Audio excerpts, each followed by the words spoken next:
Hello, welcome back to R.A.I.N. I am Sharif.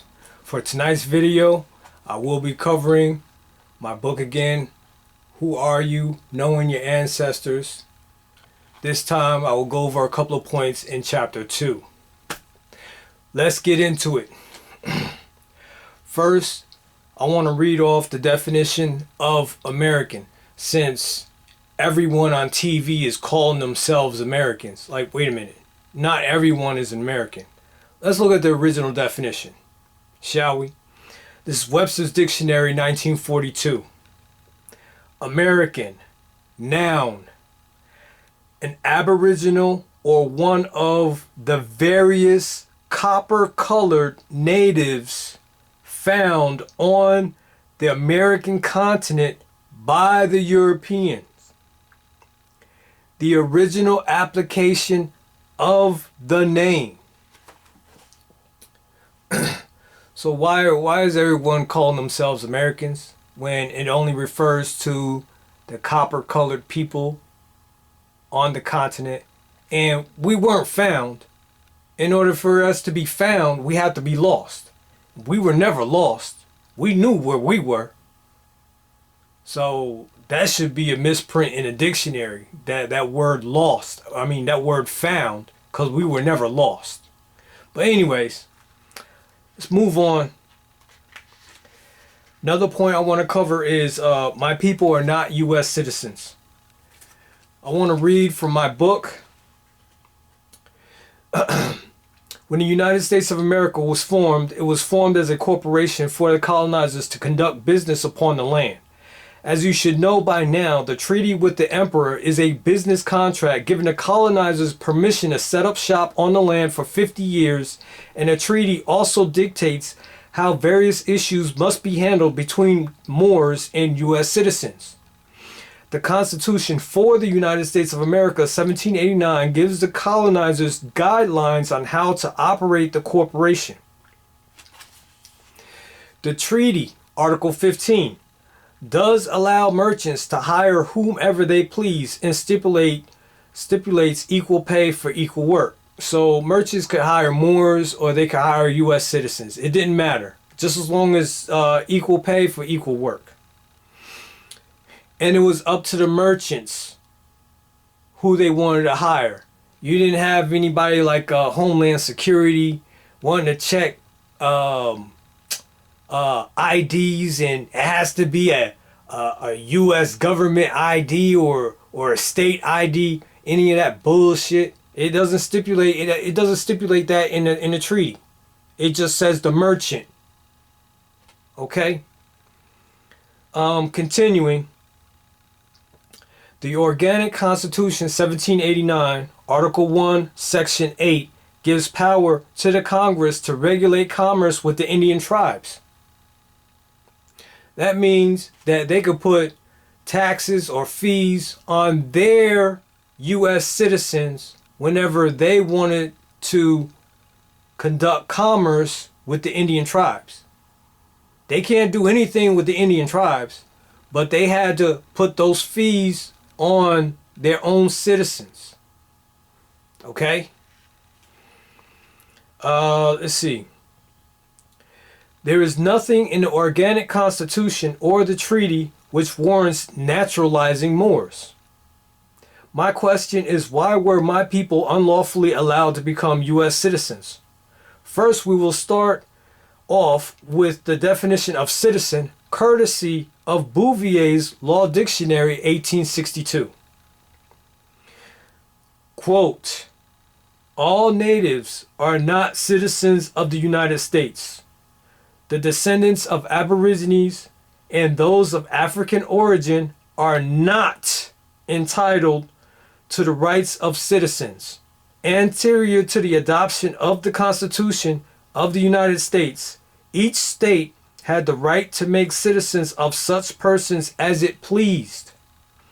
That Constitution does not authorize any but white persons to become citizens of the United States. And it must therefore be presumed that no one is a citizen who is not white. That was Bouvier's Law Dictionary, 1862. I didn't write that. That's Bouvier's Law Dictionary. You got a problem, you take it up with Bouvier's. All right. Moving on. Let's see. We the people is last bit of juicy information I'm going to give you for this chapter. We the people, first three words of the preamble of the Constitution. Let me read the preamble. Let me refresh your memory real quick. We the people of the United States, in order to form a more perfect union, establish justice, ensure domestic tranquility, provide for the common defense, promote the general welfare, and secure the blessings of liberty to ourselves and our posterity, do ordain and establish this Constitution for the United States of America. Now, let me repeat that, but let me shorten it. Get right to the point. We the people of the United States do ordain and establish this Constitution for the United States of America. So, we the people established the Constitution for the United States of America. All right? Now, we're going to get to who we the people are. But first, we're going to get to who they're not. We're going to cover that first. Okay, law case. R.A.I.N versus Mayor and City Council of Baltimore, 32 U.S. 243. The people does not include U.S. citizens. Let me repeat that. The people does not include U.S. citizens. R.A.I.N versus Mayor and City Council of Baltimore, 32 U.S. 243. Okay?